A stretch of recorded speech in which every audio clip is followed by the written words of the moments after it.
Card 1. Chord formulas, chord diagrams, and root note shapes. This card focuses on theory. It includes 3 parts: chord formulas, chord diagrams, and root note shapes for memory. The chord formula simply means the structure that builds a chord. When we see the name of a chord, we should instantly know which notes it is made of.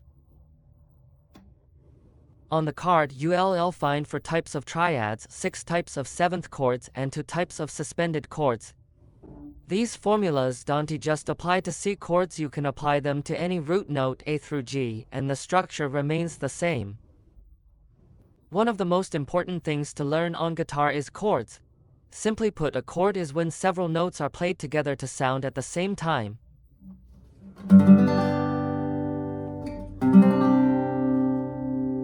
If you are only playing one note at a time, that is a melody, not a chord. But which notes can combine to form a chord? That follows specific rules. In music, there are 12 notes: C, C sharp or D flat, D, D sharp or E flat, E, F, F sharp or G flat, G, G sharp or A flat, A sharp or B flat, and B. After B, it cycles right back to C again, and whether it is higher or lower in pitch, the name stays the same. Among these 12 notes, 7 are natural notes: C, D, E, F, G, A, and B. In the key of C, they represent the 1st through 7th degrees of the scale. Notes written as letters alone are called natural notes, while those with sharps or flats are accidentals. Accidentals are just natural notes raised or lowered by a half step. For example, C sharp is a half step higher than C, and D flat is a half step lower than D. Even though C sharp and D flat sound exactly the same, they have different names.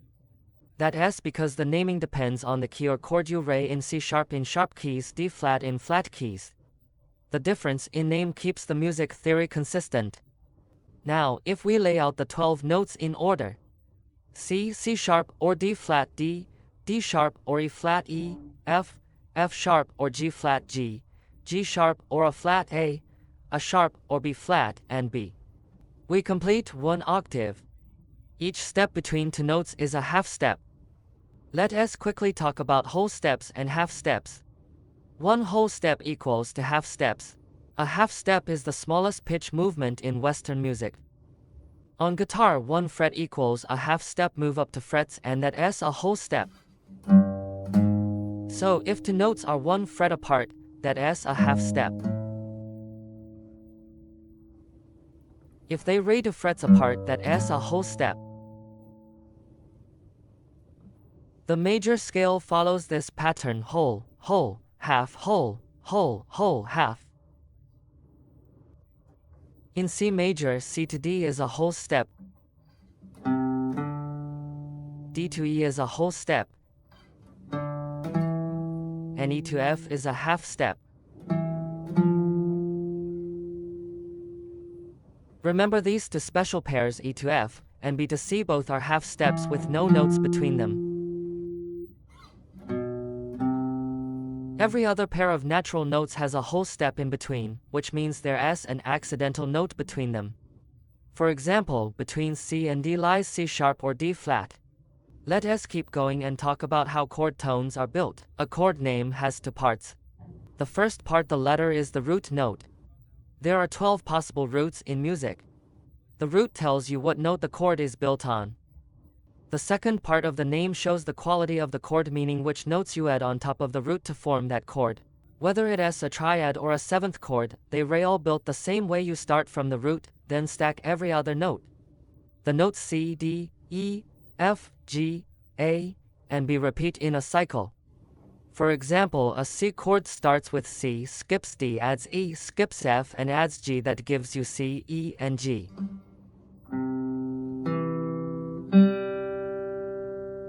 So C major is built from those 3 notes. F major is F, A, and C. G major is G, B, and D. From the root upward, these are called the root, the 3rd, and the 5th. Add another note, the 7th, and you get a 7th chord. Later we'll look at extended chords like ninths, 11ths, and 13ths in the chord variations section. Let us start with triads. There are 4 basic types: major, minor, diminished, and augmented. A major chord is written with just the letter. A minor chord adds a lowercase m. A diminished chord adds dim. And an augmented chord adds august. In one octave, there are 12 half steps, each half step representing 1 fret on the guitar. The major triad formula is root, 3rd, and 5th. For example, start from C, count up C, C sharp D, D sharp E, that's your 3rd. Then F, F sharp, G, that's your 5th. So a C major chord is made of C, E, and G. In the same way, and a major chord is A, C sharp, and E. A B major chord is B, D sharp, and F sharp. Other triads follow the same logic. For example, an A diminished chord is A, C, and E flat. An augmented chord is A, C sharp, and G sharp. Notice why we use E flat instead of D sharp in chord spelling. Note names must alternate letter names like a C, E, so we use E flat to keep that order. You can also think of these 12 half steps as 12 frets on the same guitar string. For example, a C major chord is C. Move up 4 frets to E. Then 3 more to G.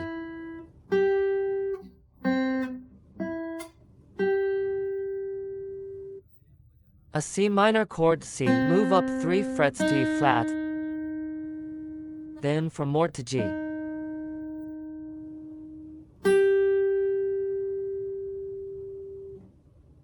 A C diminished C, 3 up to E flat. 3 more to G flat.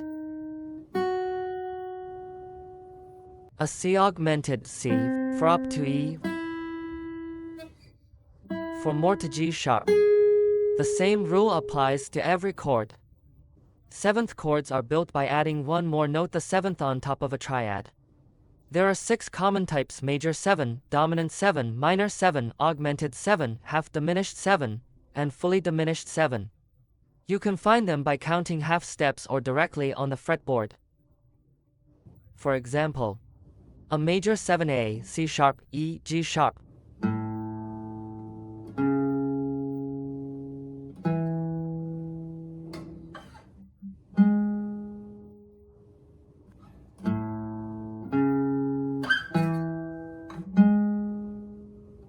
A dominant 7A, C sharp, E, G.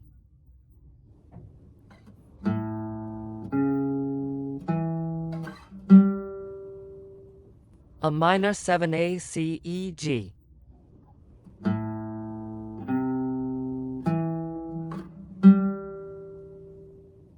A augmented 7A, C sharp, E sharp, G.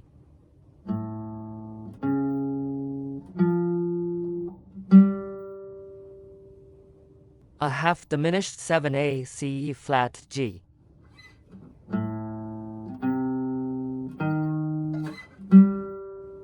A fully diminished 7A, C, E flat, G flat.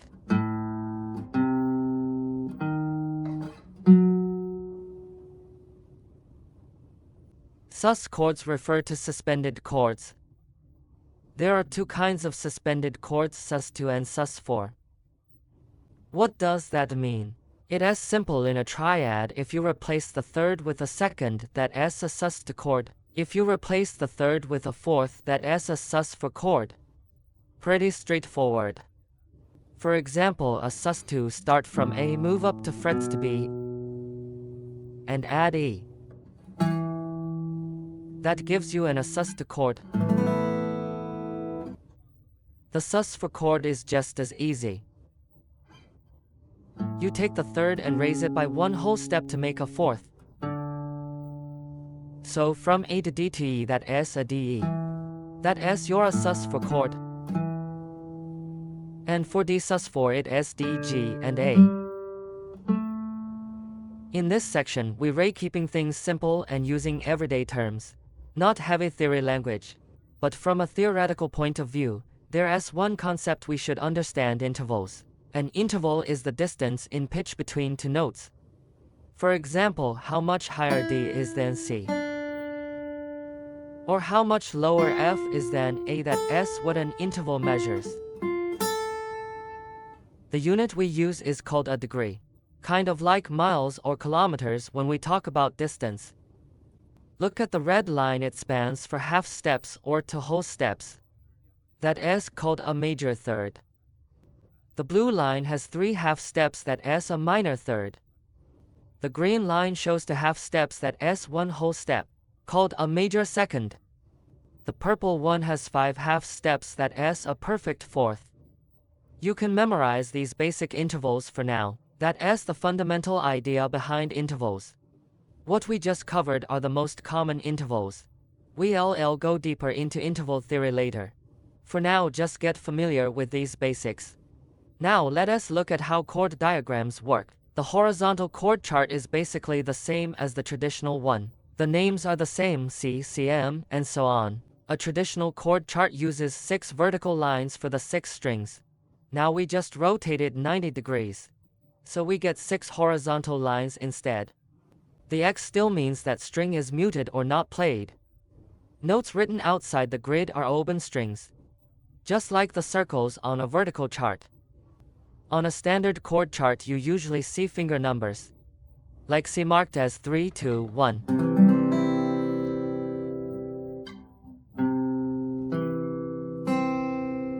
And circles for open strings on the 3rd and 1st strings.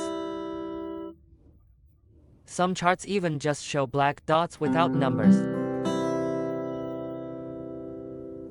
But on our horizontal diagram, we label the chord tones. The root, the 3rd, and the 5th. The same idea applies to CM, which uses a berry and the number 3 below. Shows the starting fret just like the small number at the top corner of a traditional chord chart. That means the chord starts on the 3rd fret. So when you see things like 5th, root, flat 3rd, that is how we read this horizontal chord diagram system. Next, let us move on to root note memory shapes. We'll use these to remember note positions on the fretboard and how they relate to chord shapes. We touched on this briefly before. Let us take the E on the 6th string as an example. The 4th string 2nd fret is also E, and the open 1st string is E2. So within this position, those are its relative locations. From that E, move up 3 frets and over to strings. The 2nd string 5th fret is another E. The next one is on the 5th string. Skip for strings down, move up to frets. The 5th string 7th fret is also E. Add 1 octave from there, and you get E again on the 3rd string 9th fret. Add another octave, and you'll find E again on the 1st string 12th fret, and also on the 6th string 12th fret. These are all E notes, and their relative positions never change. You can find any note this same way. For example, take G. This one SG, that one SG everywhere across the neck. G here, G there, it is all consistent. These positions connect directly to the chord shapes in the caged system, which we'll cover in detail later. For now, just memorize these relative positions across the fretboard. It'll help you quickly locate any note you need.